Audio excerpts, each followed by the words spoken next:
తెలంగాణలోని మొత్తం 17 లోక్సభ నియోజకవర్గాలతో పాటు సికింద్రాబాద్ కంటోన్మెంట్ అసెంబ్లీ నియోజకవర్గంలో ఉప ఎన్నిక నిర్వహణకు ఏర్పాట్లు పూర్తయ్యాయి. ఇప్పటికే రాష్ట్ర వ్యాప్తంగా హోమ్ ఓటింగ్ ముగిసింది.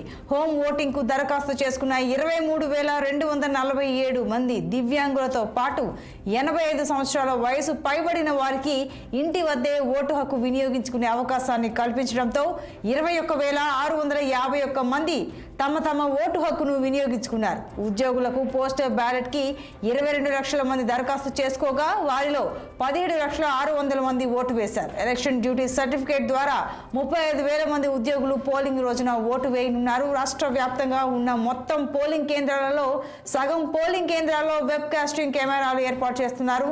ఎన్నికలు సజావుగా జరిపేందుకు కేంద్ర బలగాలు ఇప్పటికే ఆయా నియోజకవర్గాల్లో కవాతు నిర్వహించి వ్యయ పరిశీలకులు శాంతి భద్రతల పరిశీలకులు ఇప్పటికీ అన్ని నియోజకవర్గాల్లో పర్యటించారు. రాష్ట్రంలోని మొత్తం 3.32 కోట్ల మంది ఓటర్ల కోసం 35,809 పోలింగ్ కేంద్రాల్లో 1,10,000 బ్యాలెట్ యూనిట్లు, 50,000 వీవీప్యాట్లు, 45,000 కంట్రోల్ యూనిట్లు ఏర్పాటు చేస్తున్నారు.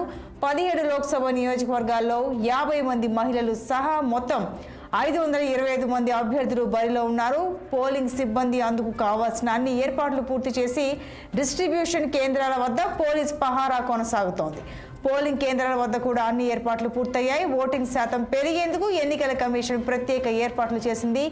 ఎండ వేడి ఎక్కువగా ఉన్న నేపథ్యంలో చలువ పందిట్లు, క్యూ లైన్లలో కూలర్, తాగునీటి వసతి ఏర్పాటు చేస్తున్నట్లు ఎన్నికల అధికారులు తెలిపారు. మరింత సమాచారం మా పొలిటికల్ బ్యూరో చీఫ్ రామ్ అందిస్తారు. రామ్, తెలంగాణ వ్యాప్తంగా రేపు పోలింగ్ ఉన్న నేపథ్యంలో అన్ని ఏర్పాట్లు అధికారులు పూర్తి చేశారని తెలుస్తోంది. మీ దగ్గర ఉన్న డీటెయిల్స్.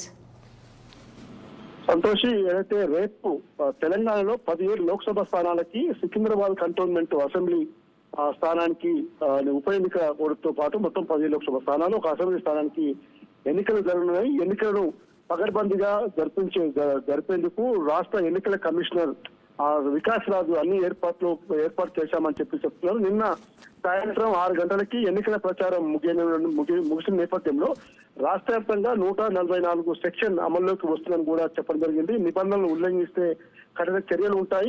ఖచ్చితంగా ఏ రాజకీయ పార్టీ అయినా సరే ఎన్నికల కమిషన్ నిబంధనలు పాటించాల్సిందని చెప్పడం జరిగింది. అయితే అదేవిధంగా ఈ రోజు రేపు సోమవారం రోజున ఏదైతే ఉదయం 7 గంటల నుంచి సాయంత్రం 6 గంటల వరకు పోలింగ్ జరగనుందో ప్రభుత్వ, ప్రైవేటు చిన్న పెద్ద అన్ని పరిశ్రమలకు కూడా సెలవు ప్రకటించాలని చెప్పి ఇప్పటికే ఎన్నికల కమిషన్ ఆదేశించింది. దాని నేపథ్యంలో అన్ని సంస్థలు కూడా లోక్సభ ఎన్నికల నేపథ్యంలో హాలిడేస్ ప్రకటించాయి. అయితే ముఖ్యంగా నిన్న వికాస్ రాజు కూడా మీడియాతో మాట్లాడుతూ ఉదయం 6 గంటల నుంచి ఉదయం 7 గంటల నుంచి సాయంత్రం 6 గంటల వరకు ఈ పోలింగ్ ప్రక్రియ నడుస్తుంది. అన్ని పోలింగ్ కేంద్రాల్లో కూడా అన్ని చర్యలు తీసుకున్నామని చెప్పడంతో పాటు 70,000 మంది పోలీసులతో భద్రతా ఏర్పాట్లు కూడా చేశామని చెప్తా ఉన్నారు. అదేవిధంగా ఏజెన్సీ ప్రాంతాల్లో 328 పోలింగ్ కేంద్రాలు ఏర్పాటు చేసినట్టు తెలుస్తా ఉంది.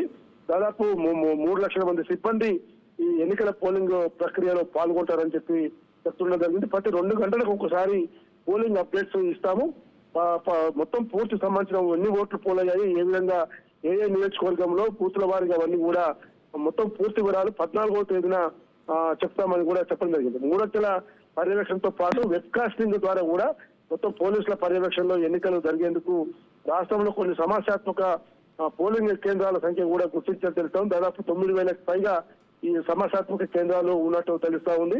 దాన్ని కూడా పగడబందీగా ఏర్పాట్లు చేస్తున్నామని చెప్పడం జరిగింది. రాష్ట్ర డీజీపీ కూడా మీడియాతో మాట్లాడుతూ 73,000 మంది పైగా ఈ పోలీస్ బందోబస్తు ఏర్పాటు చేయడం. టీఎస్పీఎస్సీ సిబ్బందితో పాటు 164 కంపెనీల కేంద్ర బలగాలు, అదేవిధంగా తమిళనాడు ఏఆర్ పోలీసులు, ఇతర రాష్ట్రాలకు చెందిన 7,000 మంది హోంగార్డులు, 2,088 మంది ఇతర శాఖల సిబ్బంది కూడా ఈ బందోబస్తులో ఉన్నట్టు తెలుస్తా ఉంది. మొత్తం కూడా పర్యవేక్షించేందుకు డీజీపీ కార్యాలయంలో ప్రత్యేక కంట్రోల్ రూమ్ కూడా ఏర్పాటు చేశామని చెప్పడం జరుగుతుంది. కాబట్టి ఇప్పటికే 34,000కి పైగా మందిని బైండ్ ఓవర్ చేశామని కూడా డీజీపీ తెలిపారు. ఇంటెలిజెన్స్ చీఫ్ తో పాటు ఏసీపీ చీఫ్ సివి ఆనంద్, అదేవిధంగా ఇతర పోలీసు అధికారులు కూడా ఎప్పటికప్పుడు జిల్లా ఎస్పీలతో పాటు జిల్లా పోలీస్ కమిషనర్ తో కింది స్థాయి సిబ్బందితో కూడా ఎప్పటికప్పుడు వివరాలు తీసుకుంటారు. ఏదేమైనా ఈ రోజు మొత్తం కూడా వివిధ సెంటర్ల నుంచి మొత్తం పార్లమెంటు నియోజకవర్గాల పరిధిలో ఏర్పాటు చేసిన పోలింగ్ కేంద్రాలకి పోలింగ్ సిబ్బందితో పాటు ఈవీఎం ఎలక్ట్రానిక్ ఓటింగ్ మిషన్స్ కూడా ఆయా కేంద్రాల నుంచి పంపిణీ చేసేందుకు సిద్ధం చేశారు. మొత్తం జిల్లాలో ఆ పరిస్థితి ఉంటే హైదరాబాద్ లో కూడా చేవేళ, సికింద్రాబాద్, హైదరాబాద్, మల్కాజ్గిరి ఈ 4 పార్లమెంట్ నియోజకవర్గాలకు సంబంధించి కూడా ఎప్పటికప్పుడు Rachakonda police commissioner, Cyberabad police commissioner, Hyderabad police commissioner తో పాటు జిహెచ్ఎంసీ కమిషనర్, ఇతర మేడ్చల్, వికారాబాద్, రంగారెడ్డి జిల్లాల కలెక్టర్లు కూడా ఈ పోలింగ్ ప్రక్రియలో ఎప్పటికప్పుడు ఈ రోజు ఉదయం నుంచే పని ప్రారంభించడం జరిగింది. డిఆర్ఓలు కానీ డిఆర్సీలు కానీ ఎక్కడ కూడా నిర్లక్ష్యం వహించకుండా పకడ్బందీగా ఎన్నికలు నిర్వహించేందుకు ఎన్నికల కమిషనర్ పనిచేస్తుందని చెప్పి వికాస్ రాజు తెలపడం జరిగింది. Santosh. Right Ram, thank you.